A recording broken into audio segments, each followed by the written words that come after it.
આપણે કંઈક વસ્તુ કરવા જતા હોઈએ અને આપણને અચાનક ઘરના કોઈ વડીલ કહી દે, જો બેટા આજે તું ત્યાં ન જાય તો સારું, જો બેટા આજે આવું ન કરે તો સારું.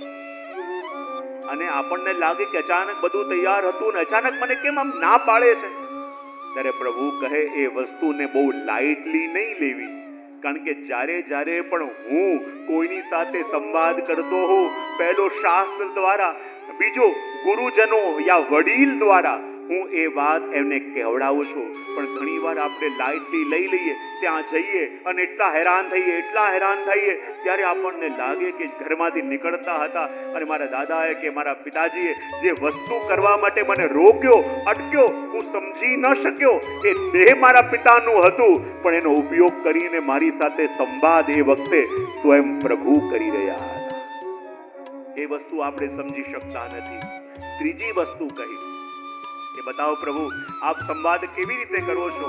તો ત્રીજી વસ્તુ કહી કે જ્યારે હું કોઈની સાથે સંવાદ કરું ને ત્યારે કોઈ ભક્તની વાણી યા કોઈ નાનું બાળક, ઘણીવાર આપણને આશ્ચર્ય થાય ને, આપણે ક્યાંક જતા હોઈએ અને કોઈ વૈષ્ણવ, કોઈ ભક્ત હોય, કોઈ ભગવદી હોય યા ઘરમાં રહેલું કોઈ નાનું બાળક પણ એવી વસ્તુ કહી દે કે આવું શા માટે કરવાનું, આવું કેમ કરો છો?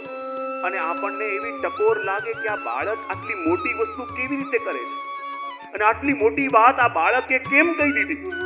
અને જ્યારે આ વસ્તુ થાય ત્યારે માનવાનું આ વખતે આ બાળક કોણ થયો છે, એના અંદર પધારીને સ્વયં પ્રભુ મને ટકોર કરી રહ્યા છે. પ્રભુ કયા સ્વરૂપે આવે છે આપણને ખબર નથી, પ્રભુ કઈ રીતે આવે છે આપણને. હું ઘણી વાર પ્રસંગ કહેતો, મને બહુ પ્રિય છે કે જ્યારે એક દંપતી એક મોટા ડોક્ટર પાસે એના 5 વર્ષના બાળકને લઈને ગયા. બાળકને બહુ જ તકલીફો થવા લાગી હતી, બહુ જ સમસ્યાઓ થવા લાગી હતી. ને જ્યારે એ દંપતી ડોક્ટરને લઈને ગયા અને ડોક્ટર એનું હૃદયનું એક્સરે જોતા હતા અને એક્સરે જોઈને કહ્યું કે આને તો હાર્ટમાં હોલ છે અને હૃદયની જેટલી પણ નસો છે બધી નસો સડી ગઈ છે, કેમ કરીને હવે આની ઓપન હાર્ટ સર્જરી કરવી પડશે. નાનકડો 5 વર્ષનો બાળક બેઠો બેઠો આ વસ્તુને સાંભળી રહ્યો છે. એના માતા પિતા બંનેનો ચહેરો ગંભીર છે, આંખોમાંથી અશ્રુ આવી રહ્યા છે. એકનો એક દીકરો છે અને ડોક્ટર કહી રહ્યા છે એના હાર્ટની સર્જરી કરવી પડશે. અને નાનકડું બાળક આશ્ચર્યથી ડોક્ટરની વાતોને સાંભળે છે.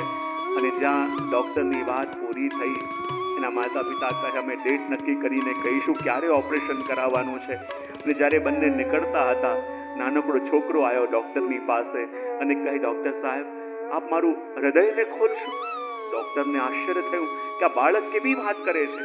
કહે કે હા કરવું પડશે. તો કહે જ્યારે આપ મારું હૃદય ખોલશો તો શું આપને ભગવાન દેખાશે? મારા દાદી મને રોજ કહે છે કે આ હૃદયની અંદર તો ભગવાન રહે છે. ડોક્ટર કહે આ બધી વસ્તુમાં નથી માનતો તું જા. પણ છોકરો કહે ના ડોક્ટર સાહેબ મારા દાદી કહે છે કે આ હૃદયની અંદર ભગવાન છે અને આપ ખોલશો આપને જરૂર દેખાશે. એ ડોક્ટર નાસ્તિક હતો, એને કહ્યું આ બધી વસ્તુઓ માનતો નથી. ને જ્યારે જ્યારે પણ પાછા ચેક કરાવવા માટે આવે અને આવીને એ બાળક એક જ વસ્તુ કહે કે ડોક્ટર સાહેબ જ્યારે આપ મારું હૃદય ખોલશો ને આપને ભગવાન દેખાશે. અને જ્યાં 2-3 વાર દીકરાએ કહ્યું, ડોક્ટરને ગુસ્સો આવી ગયો. ડોક્ટરે બાળકને હાથ પકડીને લઈ આવ્યો, આનું એક્સરે બતાવ્યું અને કહે જો આ તારું હૃદય, તારા હૃદયમાં સડી ગયેલી નસો સિવાય બીજું કાંઈ નથી. જો તારી શું દશા છે અને તું આવી વાતો કરી રહ્યો છે. ગુસ્સામાં ડોક્ટર બોલી તો ગયો, પણ પછી ડોક્ટરને પણ પછતાવો થયો કે આ નાનકડું 5 વર્ષનું બાળક છે જેના હૃદયની બધી નસો સડી ગઈ છે અને જ્યારે ઓપરેશન કરશે ત્યારે પણ કહેવાય કે માત્ર 5% સંભાવના છે કે આ જીવી શકે. અને એના પિતાને કહે છે કે જ્યારે ઓપરેશન થશે તો ખાલી 5% ચાન્સ છે કે આ જીવી શકે, પણ જો જીવ્યો તો 10-15 વર્ષ કાઢી દેશે યા પછી ઓન ધ સ્પોટ આ ઓપરેશન થિયેટરમાં ખતમ થઈ જશે. પણ માતા પિતાએ કહ્યું કે આમને આમ રહેશે તો 1 વર્ષ પણ આ જીવી નહીં શકે. કદાચ ઓપરેશન સક્સેસ થયું તો 15-20 વર્ષ કાઢી દેશે અને માટે ઓપરેશન કરાવવાનું નક્કી કર્યું. અને જે દિવસે છોકરો એના માતા પિતા સાથે આવ્યો, માતા પિતાની આંખોમાં પણ અશ્રુ હતા કે આ બાળક ઓપરેશન થિયેટરમાં જઈ તો રહ્યો છે પણ હવે પાછો આવશે કે નહીં કોઈ ખબર નથી. અને આ બાળક જ્યારે ગયો એ કહે માતા પિતાને ચિંતા ના કરો, હું જરૂર આવીશ. એમ કહીને જ્યારે ઓપરેશન થિયેટરમાં સુલાયો અને જ્યારે ડૉક્ટર એને એનેસ્થેસિયા આપવા જતા હતા, એને કહ્યું, જો ડૉક્ટર સાહેબ, આપ જ્યારે મારું હૃદય ખોલશો ને, આપને ભગવાન જરૂર દેખાશે. પણ એ ડૉક્ટર કંઈ ના બોલ્યા કે આ દીકરા માટે હવે કેટલું આયુષ્ય છે એ કોઈ જાણતું નથી, તો હું હવે એને શું કહું, એને શું એને ખુલાસો આપું. અને કહેવાય કે જ્યારે એનું ઓપરેશન થતું હતું અને જ્યાં ઓપરેશન થતું હતું અને ડૉક્ટર 2 મિનિટ માટે એના ચેમ્બરમાં ગયા, ત્યાં નર્સ ભાગતી ભાગતી આવી અને આવીને કહે કે ડૉક્ટર સાહેબ, એ બાળકના એની પલ્સ ડાઉન થઈ રહી, આપ જલ્દી આવો. અને ભાગતો ડૉક્ટર ત્યાં આવ્યા અને ડૉક્ટર આવ્યા અને જોયું કે એની પલ્સ ધીમે ધીમે ડાઉન થઈ રહી છે અને ડૉક્ટર જોઈ રહ્યા છે કે હવે એના પ્રાણ જઈ રહ્યા છે. અને જ્યાં એના પ્રાણ જઈ રહ્યા છે એવું જોયું અને ડૉક્ટરથી ન રહેવાયું. એના ઓપરેશન થિયેટરની બાજુમાં જ એક મંદિર હતું, પણ ડૉક્ટર નાસ્તિક હતો, આટલા વર્ષોથી અહીંયા આવતો, એ ત્યાં ક્યાંય ગયો નહોતો.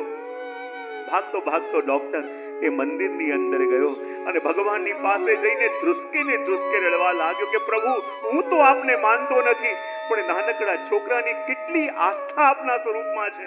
એ કહે છે કે આપ એના હૃદયમાં છો, આપ એની પાસે છો, તો પ્રભુ એની દશા આવી કેમ?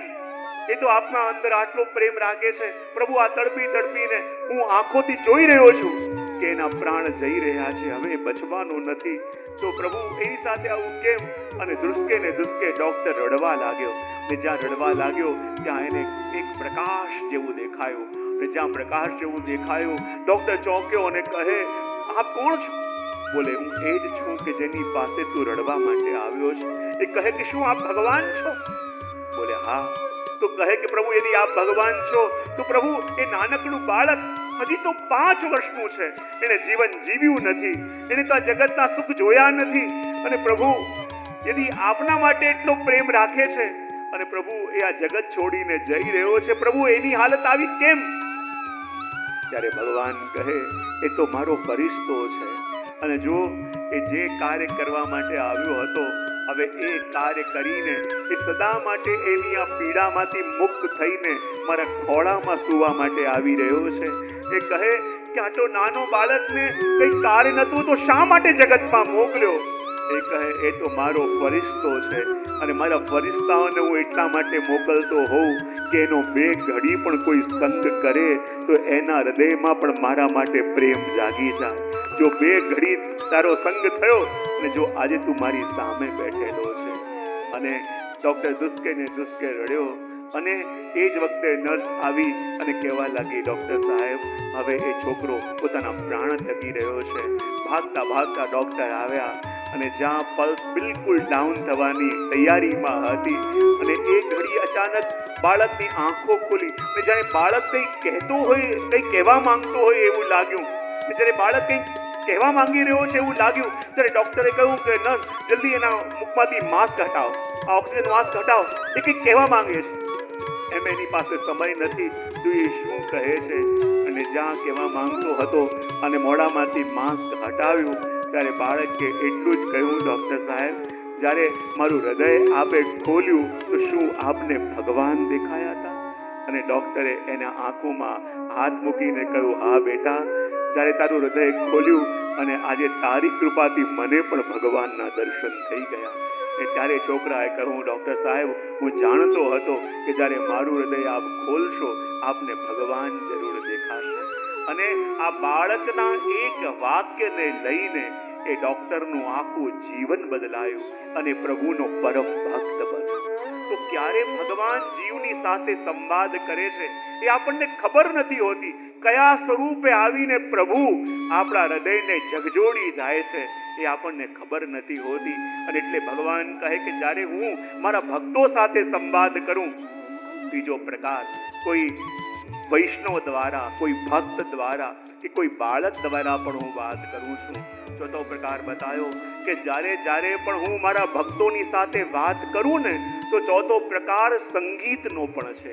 ક્યારેક અચાનક આપણે દુઃખી હોઈએ, ચિંતામાં હોઈએ, એવું કોઈ કીર્તન, એવું કોઈ પદ, એવું કોઈ ભજન આપણે સાંભળી અને આપણને લાગે કે ના, હવે પ્રભુ જરૂર કરુણા કરશે, જરૂર પ્રભુ કૃપા કરશે, જરૂર પ્રભુ ઉત્તમ કરશે, ત્યારે માનવું કે ભગવાન કહે છે કે હવે ડાયરેક્ટ મારો સંવાદ તમારી સાથે ચાલુ થયો.